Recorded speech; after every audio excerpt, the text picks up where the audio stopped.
tout le monde, me revoilà, comme promis, je vous propose une petite vidéo sur le tarot de Marseille. En fait, je me suis dit, voilà, la première chose qui nous intéresse quand on débute, c'est de connaître la signification des cartes. Donc aujourd'hui, voilà, je vous propose le battleur, jeu de Bruno Denis. Et donc voilà, je vais vous expliquer cette carte. Alors je vais essayer de ne pas être trop longue, parce que je sais que les vidéos trop longues, ça n'intéresse personne. Et puis je vais essayer d'être assez succincte et assez claire, donc j'ai pris des petites notes. Donc le battleur, dans le tarot de Marseille, c'est le numéro 1. Alors, c'est l'incarnation, le commencement. Alors, comme vous pouvez le voir, ce qui est intéressant, c'est le chapeau. Le chapeau est en signe d'infini. Pardon. Il indique le divin et il protège du rayon du soleil. Donc c'est bien significatif. C'est le chiffre 8 qui est couché. Ses cheveux blancs, c'est la pureté. La table est de couleur chair, c'est le terrestre. C'est ce qui sert au battleur de s'exprimer.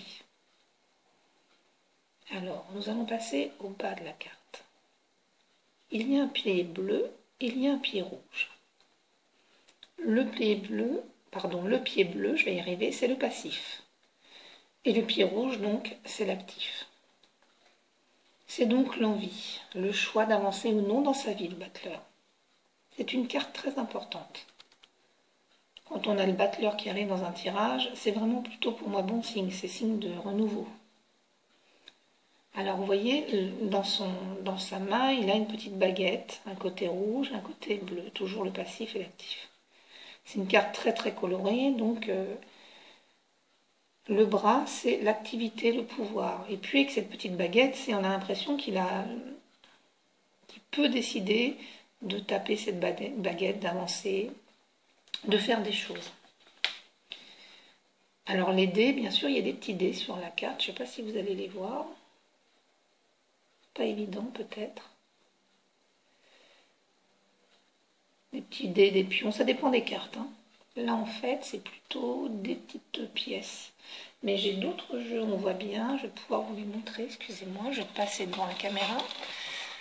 J'ai d'autres jeux où en fait on voit bien, est-ce que je les ai là? Alors, celui-ci, je l'avais mis un peu loin. Voilà, je vais prendre un jeu beaucoup plus simple en fait. Et vous allez voir que dessus, normalement, il apparaît des petits dés. On va voir si j'arrive à vous le trouver. Avec le battleur, où est-ce qu'il est? Je vais mettre un petit peu de temps à vous le trouver.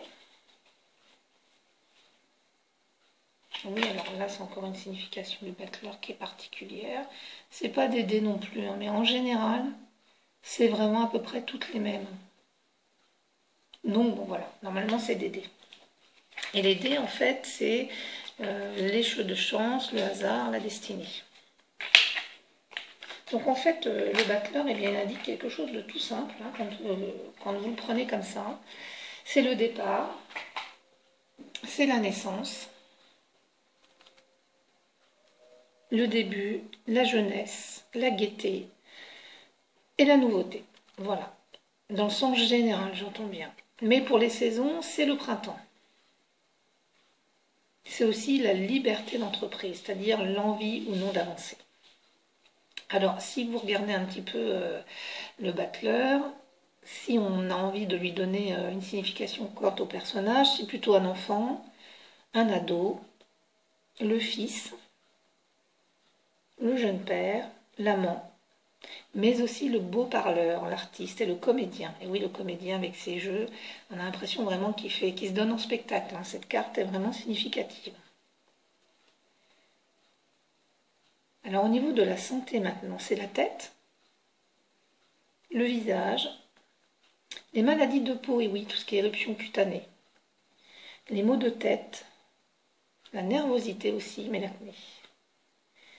Et les lieux, c'est plutôt le théâtre, les centres-villes.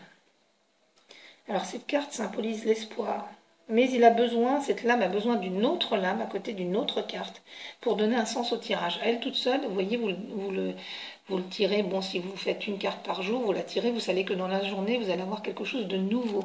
Mais après, pour vous dire quoi, à la limite, toute seule, elle ne suffit pas à grand-chose.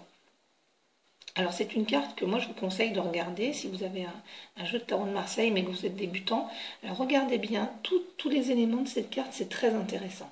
Entre le haut avec le chapeau en forme d'infini, ses cheveux blancs, ce costume très coloré et puis dans ses mains, regardez dans ses mains. Il a des choses très intéressantes, il parle beaucoup. Le yin et le yang, le blanc et le noir. Cette coupe, alors la coupe je ne sais pas si elle est pleine ou vide, on a l'impression qu'il y a un contenant dedans.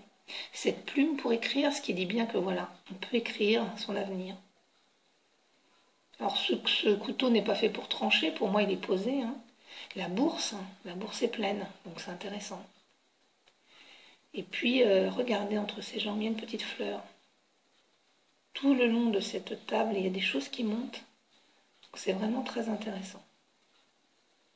C'est une carte voilà, qui en dit beaucoup. Donc voilà, c'était ma première vidéo concernant les cartes du tarot de Marseille. Donc je vous en ferai une, je vais essayer de vous en faire une par semaine. Si vous trouvez que c'est pas assez, dites-moi. Si vous trouvez que c'est pas assez détaillé, dites-moi. Je suis ouverte à toutes les propositions. Comme je commence, c'est pas évident. Et donc à la fin, normalement, vous aurez les significations des 22 cartes. Et puis après, on essaiera des petits tirages, des associations. Voilà, des choses vraiment qui pourront vous aider. Et puis après, pourquoi pas faire des tirages sur le petit Lenormand, des choses comme ça.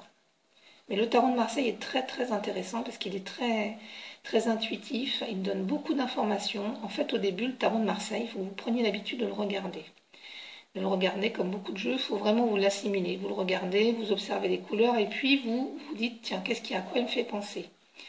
Et puis surtout, alors il y a des choses que vous pouvez faire, c'est mettre une carte par soir sous votre oreiller. C'est très très important. La nuit, il se passe plein de choses au niveau de notre inconscient, il y a des messages qui passent. Donc n'hésitez pas à faire l'expérience et le lendemain matin à noter vos rêves. Si j'ai des petits conseils à donner. Et petit à petit, c'est comme ça que vous allez apprendre. Voilà. Mais écoutez, chers amis, j'espère vraiment que ceci vous a plu. Envoyez-moi vos petits commentaires. Dites-moi ce que vous en pensez. Et je vous dis donc à très bientôt. Bon dimanche.